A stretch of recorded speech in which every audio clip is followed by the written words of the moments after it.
Welcome back to the Falling Ford studio in the 1975 Ford F-250 Highboy. Sitting in the shotgun seat is the one and only Becky Owens. Becky, welcome. Thanks for having me, Bubby. I love you. Love you too. It is a Highboy because I had to crawl in. Yeah, you know, I had to get a boost up here. That it. Well, we're gonna start off with a damn. This is a strong one. Smell that. Woo, that smells like horse saddle. You know why? It's my favorite scent ever. This is the Kentucky Fire Cured cigar made by the Drew Estate. They actually fire cure these in a barn. There you go. I love that They smell. hang it up there, and they make a smoldering fire down at the bottom, and they smoke the whole thing up. That's why this smells so strong. It's been in my humidor. It's like fancy. perfectly. It's ready to go. But Perfect. this is I can tell this is a stronger one. Oh, What do we you got snip there? it. What do I have? A Cal Fossa. Cal Fossa, C-A-O. So I actually said it right? I think I never had it before. I got 2 of those because I wanted to try later. Ooh, fancy. So See, I've never done this. This is a V cut. Have you ever smoked a cigar? I've smoked Black and Milds, Lance. That's as classy as I've been. It's kind of a cigar. All right, this is a V cut.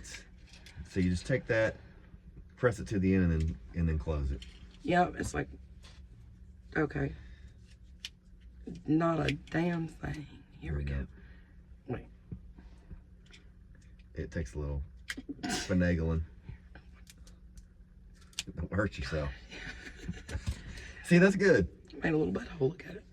All right, then the end of this fell off. Oh, you lick it like a blunt? Well, this one I had to because the little cap was falling off. Oh. See, they take a little bit of pectin, which acts like a glue, and they put a little cap on that, and that one just fell right off. So we're not going to use it. And then what you do is you heat the end up, kind of like you want it to burn even. So you get it looking like that. So it's all kind of fired up on the end.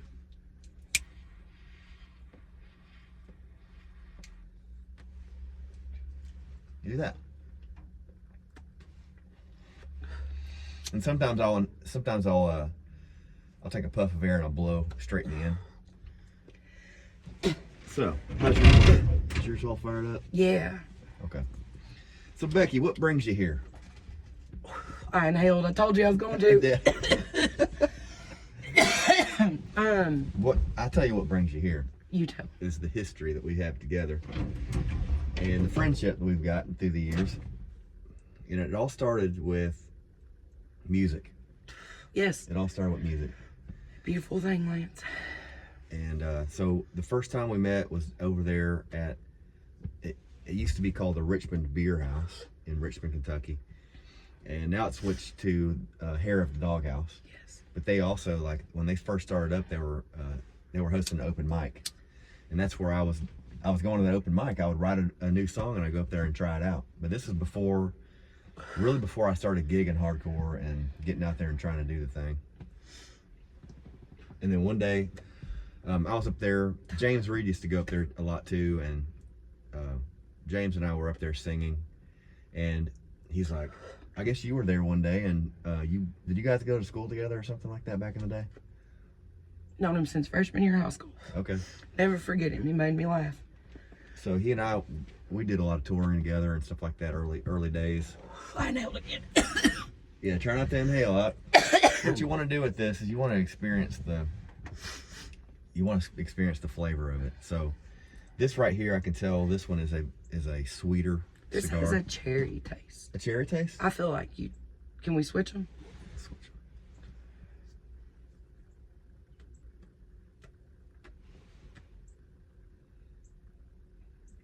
Yeah, you're right. That's a very good cigar. This is a very good cigar. See there, it's just like, I've never done that before, like switched. You, Never done. because don't nobody want to smoke after your sloppery butt. Right. This is what people don't know about us. Is Lance is you're a big brother to me, Lance. You know, so I mean, if I ain't giving you shit and you ain't giving me shit, then what are we doing? What are we doing? I know, and I think that was what, you know, was kind of that, music was kind of the catalyst that created our friendship. Yes. And we ended up hitting the road together one time. We did. Jim Guthrie had organized a trip. Great guy. Out there to Missouri, to the Honky Tonk Hotel. And us three hit the road. We did several shows. Rode through Tulsa listening to Tulsa Time. Lost the car keys under the St. Louis Arch. Do you remember that? You saw that picture of us laying in a triangle? I do have it somewhere. Yeah, we lost the damn keys. And I prayed to the patron saint of lost causes, which is Justin Towns Earl. And did they not appear? St. Gerard. I guess it's St. Louis. And St. Louis. Oh, St. Louis is up there being like, well, I guess I'll let them know where the keys are. I need to work on my monkey clapping. What's a monkey clap? Like the way I get excited, my autism takes over. Yeah, that was a spectacular trip. Mm-hmm. Played Mercury Lounge out there. I ended up commemorating that particular show on my arm permanently with that big bad love tattoo. Yes, you saved my life several times on that trip, I would like to say. Several times. It happens. With me, it does. Well, you got violently ill. Yes, after a gas station hot dog gone wrong. You were violently ill, and I was like... We stopped at a fireworks place, and I was like throwing chunks, man. It was rough, and Lance was like, all I want to do is be able to stop at Uranus Fudge Factory. So Lance helped me, got me a little something in my belly, took over driving. It was the other drivers driving making me sick. Yeah, and hey, so there is a place called Uranus Fudge Factory. And we saw the sign. We're like, there's no way we're not stopping there. But it turned out to be a pretty cool place. It was amazing. I woke up from my hot dog induced episode at Uranus Fudge Factory because you're a good friend and you made sure I got to do that. Let's go ahead and stop. I think we were gonna like do a pop-up show there or something, but there was a lot of security and we were like, yeah, let's just hang out. You know, it gets messy with security. I've had several run-ins with security. And you wonder too, like if there's security there because of what's happened to make you need this? At some point, there was a need for security at the Uranus Fudge Factory. You know, I have changed a lot of protocols in my day, or because of me, a lot of protocols have been changed. Mover and shaker. Mm-hmm. Well, let's see, what else did we do? I've seen you organize shows. I've seen you organize, you played the very first show I ever did. I still got the t-shirt. I got the t-shirt too. It's the New Year's Eve show. You also did my very first interview with Counterculture. Mm-hmm. Yep. The New Year's Eve show had Nolan Taylor on it. Mm-hmm. It had Brother Smith, James Reed, myself, and James. Was one other person? There was, and God forgive us, but I can't. I don't remember. Maybe it wasn't. Maybe we thought there was going to be someone else. I think that we got the bases covered. I think there was maybe one person that kind of couldn't make it or something at the end. Maybe. But yeah, we still got the t-shirt. It was down there at La Cabana restaurant, and then let's see. You helped to get some people onto a festival in Richmond at one point, kind of heading that up. So from the very beginning, you always had these organizing skills where I can bring people together. Because I love people, and I'm like, if I love you, I bet I know someone who would love you too. And I bet that person and you could do cool things together. I'm a facilitator. I feel like that I kind of lean towards that too. I may not be the dot, but I know how to connect the dots. That's more important than being a dot. That's like, everyone's like, there's wolves and sheep, but there's also shepherds and sheepdogs. Yeah. You're a sheepdog. It's all part of it. It's all part of it to make it all work. And how many times have you seen somebody that's so talented in their art and they never get out there and they don't talk to people. They don't ever help anybody out. They don't ever get out there and network and support other artists. I have to say, that's one thing I caught on very quickly in the beginning of working in music was if you want to see your artists that you're working with go somewhere, put them around other artists and make sure they're supporting their brothers and sisters, because we're not all, I'm just fidgeting, I don't know. We all have a role, and together we stand, divided we fall. There's something to that with art. about how, you know, there's a part of isolation that has to exist for good art to be created. Then there's a part where you want to get it heard and seen, and then so knowing the people that already have things established and in place, and knowing the right people to make your art heard and seen is important. It's not like you're trying to play a game. But no. What it is finding the people that see eye to eye on things and have a common dream. And it's believing in art. I believe in art so much that I've devoted the last 5 years of my life, all my free time and resources, to perpetuating good stereotypes about Appalachia. Number one, because we're all savvy and smart down here, and all people want to talk about is how poor we are. Number two, I love music so much you're doing things I can't. You're taking pain that I've experienced and using words that I can't form, and you're giving me something that I can keep forever and come back to time and time again. Breathe for. I always find, depends on the day you ask me what my favorite song is, but Echoes. I was telling John the story of Echoes, which also happened out west. I mean, you should tell that story. Oh, yes. Echoes was an amazing story that developed. We were out at, was it Fat Boys?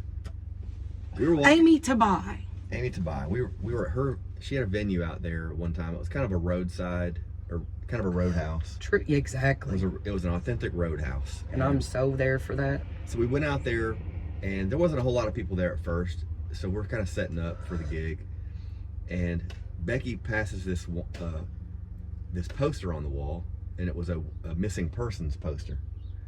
And you didn't really talk a whole lot about it, you just noticed it. And then we set up, we played the gig, and after the gig, Amy closed the place up. She's like, "You guys want to hang out?" I'm like, "Yeah, let's hang out." So we were going to go on the roof, and we started to go on the roof, and it was like, "No, this is too dangerous," because I think it had snowed, or it was like rainy or cold. I think maybe there's some snow on the ground. I can't remember, I'll be honest with you. So we ended up hanging out in the back of Fat Boys. And that was yet another circumstance in which I had tapped out and had to go to the car. Do you remember? I was in the car. After the show, I went to the car, and y'all were like, "We're gonna play a few more songs," and I was like, "I gotta go to the car. Yeah. I ain't right with myself." So we ended up, we were playing some songs. James and I got our guitars out, and Amy was like, "Play the saddest." Oh, Amy's friend walks up. Yes. And after the bar's closed. Yeah, after the bar's closed, she's probably early 20s or something like that. She sits down, and then she's like, Amy introduces her to everybody that's there, and she's like, "Play me the saddest song that you know." And I'm like, "Okay." And I thought about it for a minute. I was like, "I got to sing one of mine." And I told her the story about Echoes and what I was going through when I wrote it, and so I sang it. And while I'm singing the song Echoes, I see Amy and her start holding hands, and they like reach over and they're holding each other's hands from across the table, and like they're starting to tear up. They're starting to like hug each other and be like, "It's okay." And like, as soon as I finished the song, she was like, "Okay, there is no way you could have known this."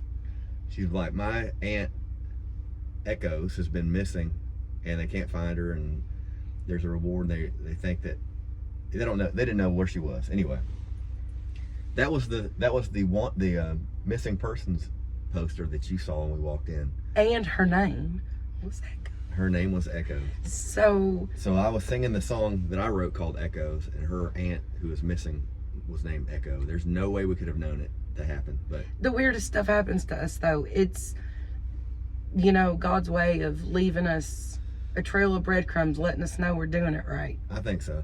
Because things like that just don't happen. And I've had a lot, and I mean a lot, of weird experiences like that. Yeah. Where it's just like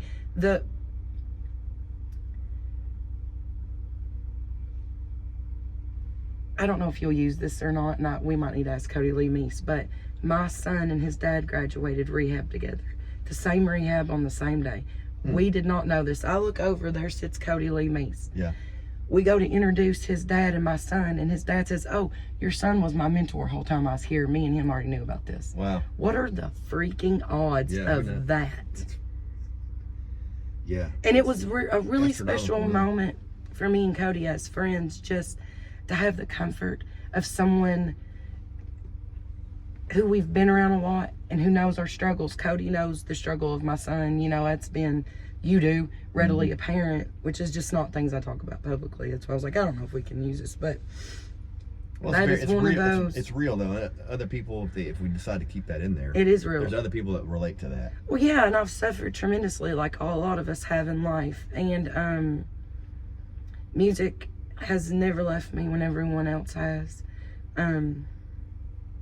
You know, that's what music is. That's why I said I have to help you guys, because you're giving gifts that are never gonna, you cannot, once a song is there, there's no taking it back, there's no retracting it. It's out there. It's out there.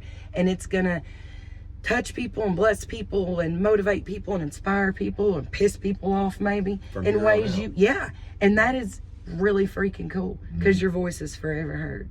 And I'm proud. I was with my cousin in the car the other day, and I was listening to Trucker Speed by Fred Eaglesmith, and my son started singing it. Well, your song Motorbike came on next. Sigh in the background, hollering, I'm just trying to live. That's cute. I'm not trying to die. Which she's probably singing about my driving. But I mean, I'm proud that my kids know my friends' music. They're not listening to the radio. Well, if I could get the Hound, they would be.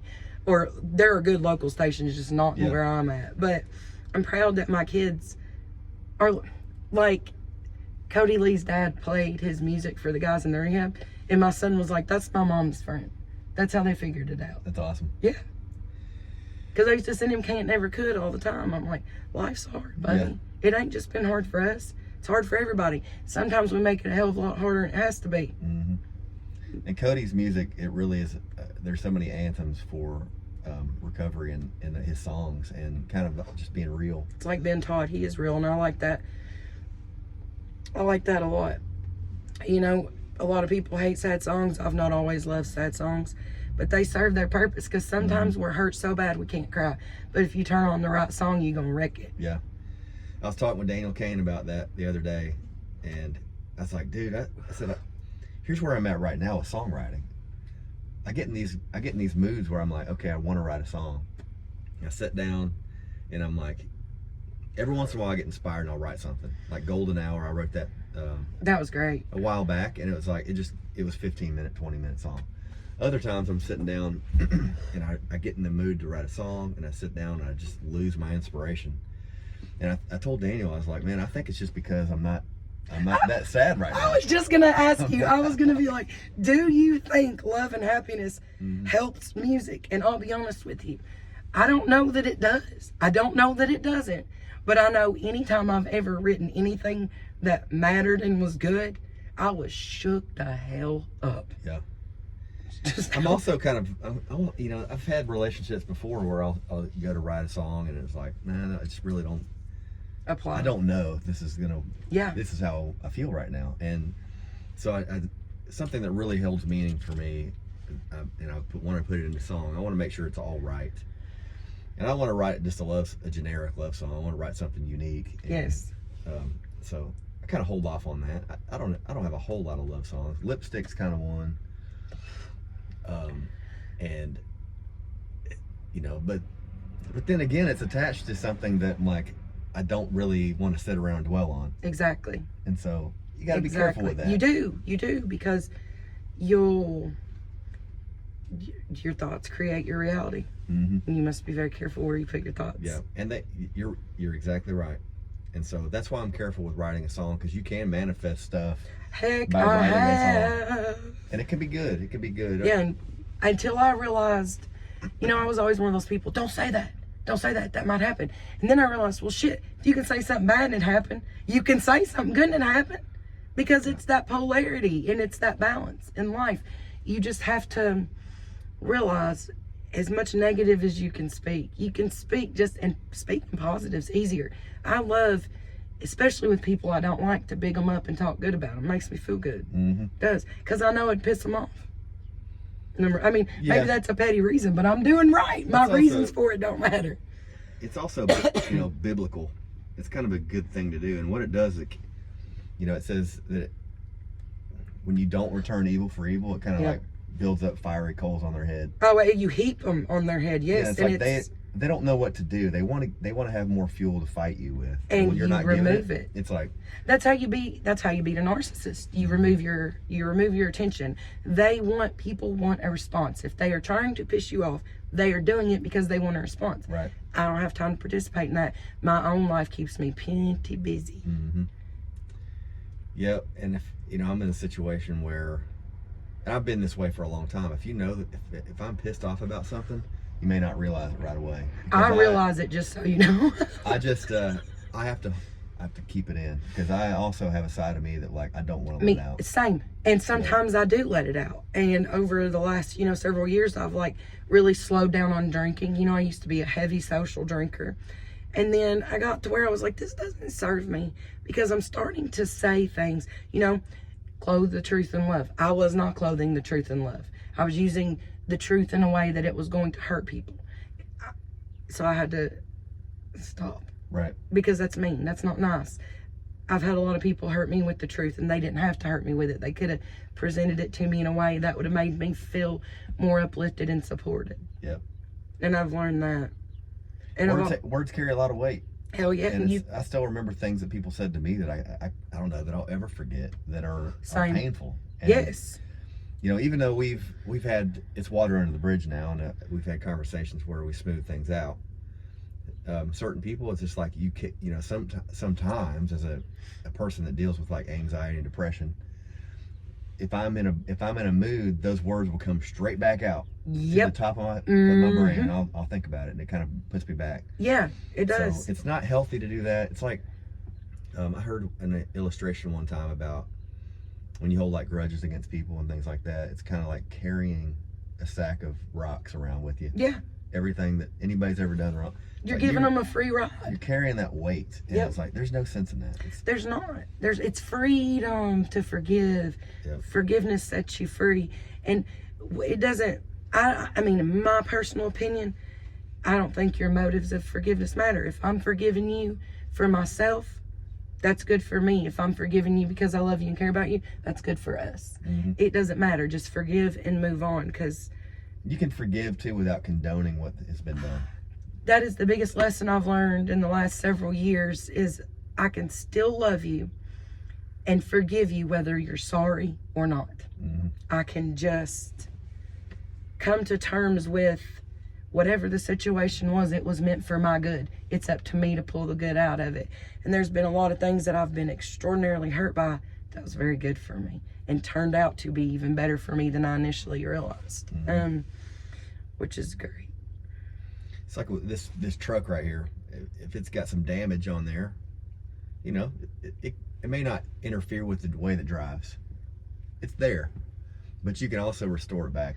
It's also eventually a story, Yeah, it adds character. It adds, especially if you can get over something really tough. Yeah, it can be a. Well, you lost your dad. I can't think of anything worse than losing a parent other than losing a child. And I've done neither, praise God. Well, this has been a rough year, and I really don't talk about that much, but I try to focus on the great things about my dad's life, and instead of how it was cancer kind of cut it short. He still had 80 years of a solid living, and a lot of great family members to show for, and good experiences, and the way he was with people, and that legacy will continue on. I just wish he could have seen his great grandkid Nash, who's born this year as well. My first grandbaby. Congratulations, by the way. He's beautiful. But I'm inclined to believe, maybe it just comforts me, but these little babies are held in the arms of the ones who went on long before us, and they're just kind of sent to us in a gentle and peaceful way. I don't know if that's true. That's what I tell myself, and I kind of like to hear it. I tell myself all kinds of lies. Well, I think there's something to it, though. If we can imagine it, we can imagine it for a reason. Patagonia hoodie. That's why I can't have nothing. What do you think about the cigar? I think it's great. It gave me a little bit of a buzz, to be honest with you. Well, yeah, you inhaled some of it. I did. I'm about to again, I think. There's another story I want to talk about, and it just evaded and escaped me. Dang. It happened when we were out. Oh, Waylon's tour bus. Waylon's tour bus. Dude. Yeah. We met the guy who owns Waylon's first tour bus. That was at Fat Boys too, that same night, wasn't it? Yes. Yes, it was. And then the next day, we went and got on the tour bus. I laid in every bed.